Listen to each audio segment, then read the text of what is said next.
Hey everybody, and welcome back to Retro Dando. Today I wanted to talk through my new favourite front end for my AYN Thor, which is Cocoon. They've recently upgraded to Cocoon 2.0, and this is what it looks like. So you can set your different emulators up, your different apps and different bits and pieces. Pardon the focus. So if you go into like each individual files, you've got lots of different games and things all kind of set up. They're all kind of set up there. You can change the icons, you can change the top screen. If you hit the Y button, you can have the games on top and the other games on the bottom. So it's really, really cool. So let me show you how to get this set up. Okay guys, here we are on the Thor's main screen. So first of all, we're going to download Cocoon, and there's a few options you can go with. You can either go with the Github, which is insect/cocoon FE, and then go on to releases. You can download it from there. Failing that, you can head over into the Obtainium section, which is RJNY, and he's got it kind of listed on here. If you head down to front ends, you can see Cocoon there, and then you can add that to Obtainium. There are your two options there. I've already installed it on Obtainium. Okay, and now let's get it open. Welcome Cocoon. Let's get you ready to go. So we're going to continue. For the best experience, I recommend you set Cocoon as your default launcher. Okay. Track playtime. Yep, let's let it track.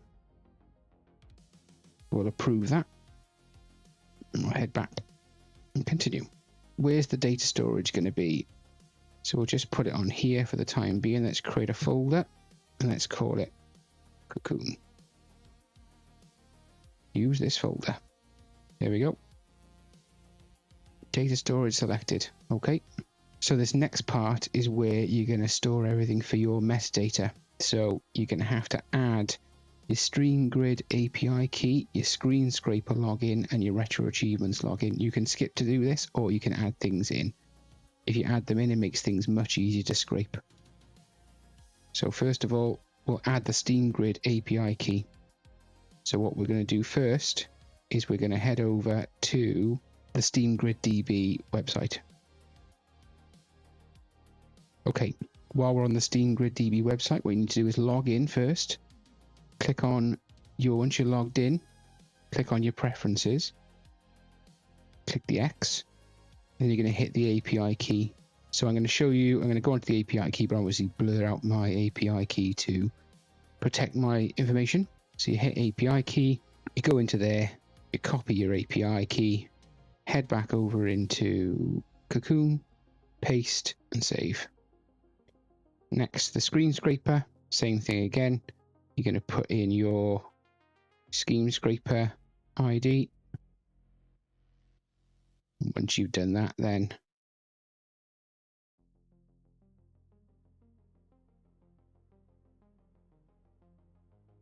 that's your screen scraper login done. And then retro achievements, you're going to need your username and your API key from retro achievements. So I'll show you how to get that.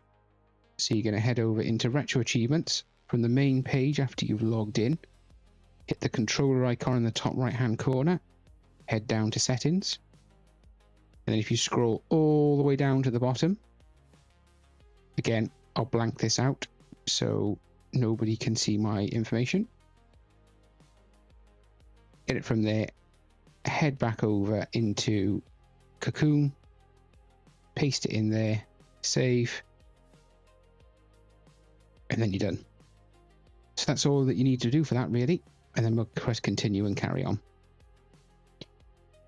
Mr. Worm needs to download all the supported gaming platforms. Okay, download those now. This could take a couple of minutes, especially if you've got a lot of systems.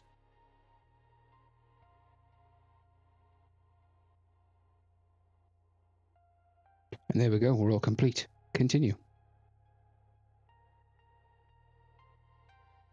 So this step now is going to say, do you want to use smart folders or simple mode? So if you choose simple mode, all of your ROMs will appear on your home screen. That's great if you only have a few ROMs, but if you're like me and you have a huge collection, the best thing to do is use smart folders.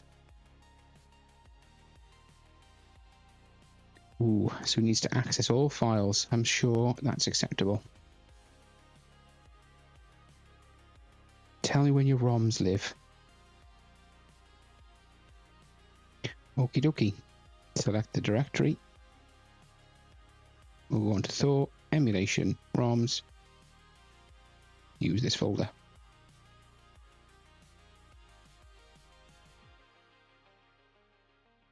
Scanning through all my ROMs. It's found quite a lot of games. 285 games from 285 platforms. Okie dokie. So now what we're going to do, we're all done. We're going to enter Cocoon for the first time. So here we are in Cocoon. And you can probably see here if I navigate around and I go into Wii U, you can see all my games are in here, all nice and tidy. Okay, so what's the next step? We're going to do some settings. We're going to press and hold on an empty space, and then that brings up the settings menu. You can choose your appearance here, you can choose your different themes. So they've got a system theme, which is just dark. They've got a light theme, which is obviously white, and they've also got then a OLED theme, which is jet black. So let's go with dark, just so you can kind of see what I'm doing. So the accent color, you can kind of choose whatever color you like. And then, you know, it kind of goes on from there. That's totally up to you. You can show an icon background, so a background behind each icon. That's totally up to you as well. Wallpapers, change the wallpapers. The app style icons, you can have them rounded or you can have them scale. It's totally up to you what size you want them. Dock style icons. You can have, so when you have a dock at the bottom, I'll show you that in a moment. You can have a dock at the bottom and you can put your most used apps that you aren't going to have on your main screen. So the hero settings, I changed this. So the vignette is kind of how much blur is around the logo. And I'll show you what that is in a moment. So the logo size, you can have it as big or as small as you want to. I tend to leave it at 100% because if you've got any bigger, it just looks absolutely huge. So, but we'll show that when I start scraping some different bits and pieces. I do full screen folders. So it blows up the folders to the full screen rather than having a like windowed box thing. And you've got your corner hints here. You can turn them off, turn them on. You can see from the bottom screen. It basically just shows you what you can and can't do. That again is totally up to you. It just shows you the buttons that you're going to use, really. The libraries. This is where you would scrape all your different bits and pieces. You can see all my emulators along the side here. You can import, if you wanted to, all your ESDE information by clicking that button and then just click in the file that you have from ESDE. So if you click that button here, you can select the ESDE folder that you used previously. So that's always a good thing to do. Saves you scraping everything if you don't need to scrape everything. So the scraping sections here, you can scrape the artwork, you can scrape the retro achievements, you can scrape the metadata, and you can organize which way round you'd like to scrape them. So with SteamGridDB or Screen Scraper, and all the metadata comes in Screen Scraper. And you can choose kind of what you want to scrape. I'm not going to scrape anything because that can take quite a long time.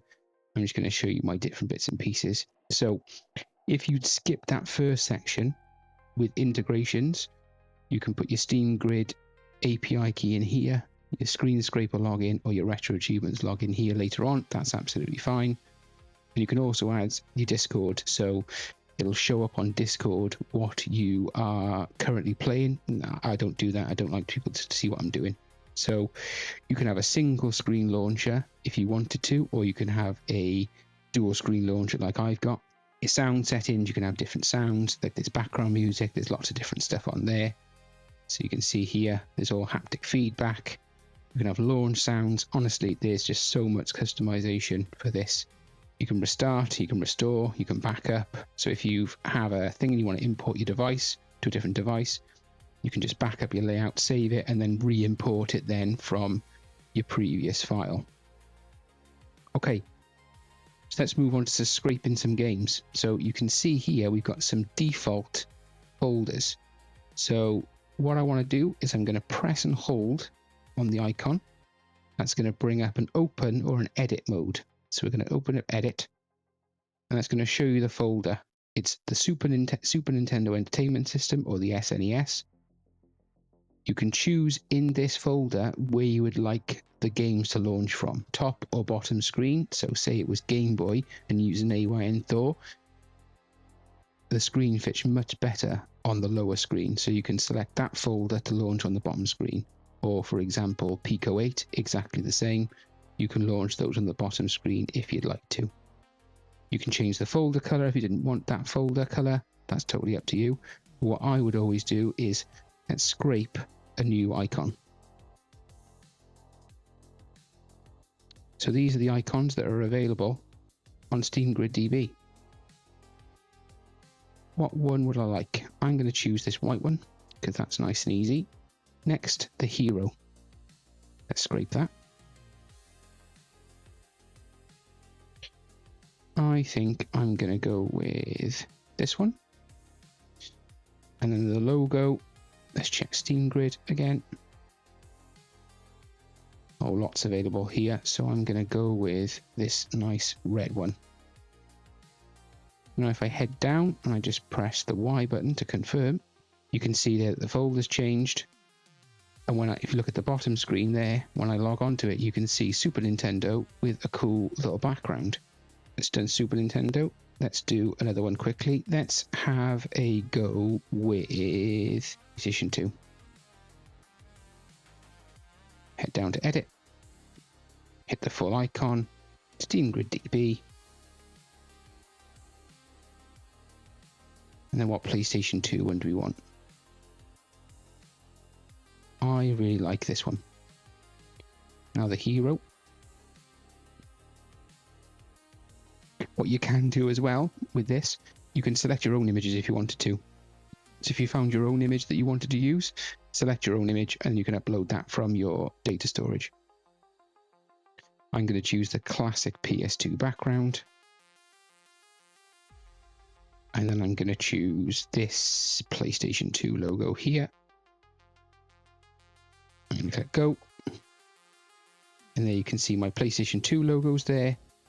Next, what I'm going to do next is I'm going to go into PlayStation 2 and I'm going to scrape a game.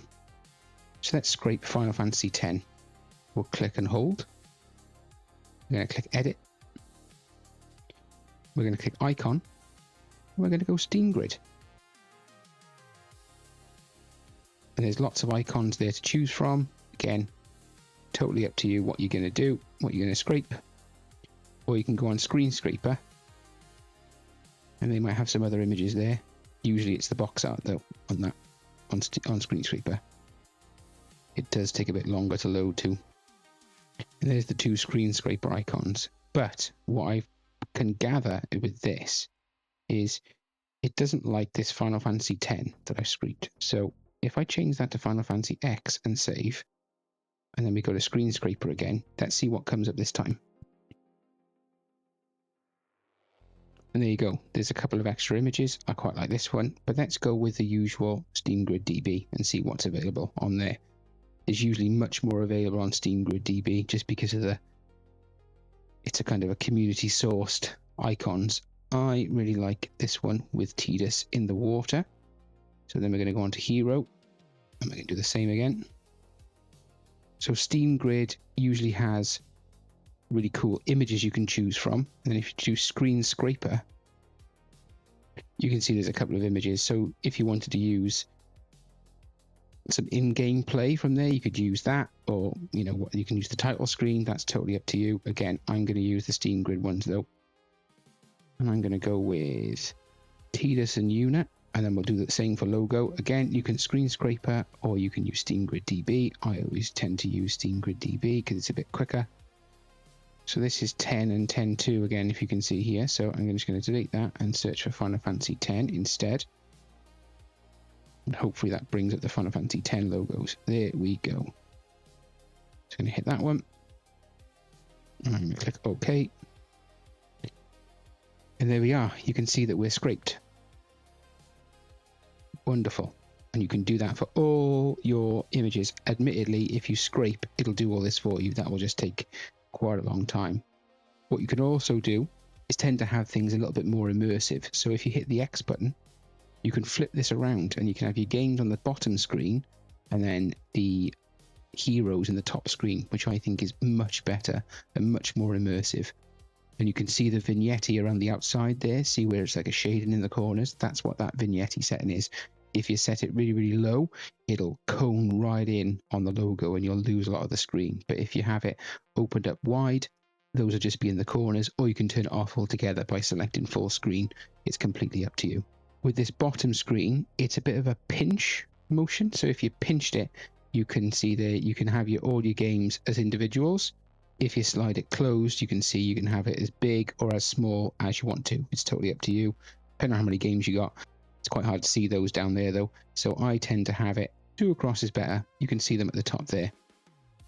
Okay, now we're going to back out. We'll scrape one more game, shall we? Let's scrape Super Mario World. Press and hold, hit edit, icon, A to screen. Let's go with the classic. Hero. Oh, there's lots to choose from here. I tend to go for less busy backgrounds, a big logo. So let's do that. Let's choose that background. Let's choose a logo. SteamGridDB. And we'll just choose that one. Save, and there we go. Perfect. Super Mario World top screen. Again, that's what it looks like on the bottom, but I always think it looks much better at the top. So now we're going to head back into this home screen. And you can add apps into this bottom dock here, if you can see. So if you press and hold on that slot, you can add an app. And you can choose from all your different apps that you'd like to have in there. You can add any app that you want. So I usually add Chrome, because that's an app I tend to use quite regularly. Next, add an app. I do quite a lot of sync things, so I'm going to keep that in there too. I'm going to add an app. I tend to check Obtainium quite a lot, so let's add that in there. And let's also add in a great new app that I found recently, which is Pixel Guide. Pixel Guide is essentially game FAQs, so you can have that on the bottom screen. So I'll show you it now. If I press and hold, launch, bottom screen, you can see there's some game FAQs that I've got. And if you load them up, if you click on Minish Cap, for example, click the text file, there it is. It's automatically saved. It doesn't need to load onto a website. It's automatically saved onto your bottom screen of your Thor. Or top screen, totally up to you which you want to read it on. Okay, let's back out. If there's a game file that's technically missing, that's quite easy to add too. So you're going to press and hold and go into settings, library and data. You can see here all your emulators are on the side. So do double check, because they might not be registered to the right core or emulator, for example, that you've got. So my Game Boy Advance here, as you can see, it's for RetroArch, which is right, but it says VBA next, which I don't use. I prefer MGBA. So you can see where my ROM's titled to, and we're just going to change this by clicking on the drop-down box, click RetroArch MGBA, and click Save. And now that will launch the Game Boy Advanced games, sorry, into MGBA. You can see 3DS launched into Azahar, which is correct. Same for Switch, Eden, Dystopia. It's very self-explanatory.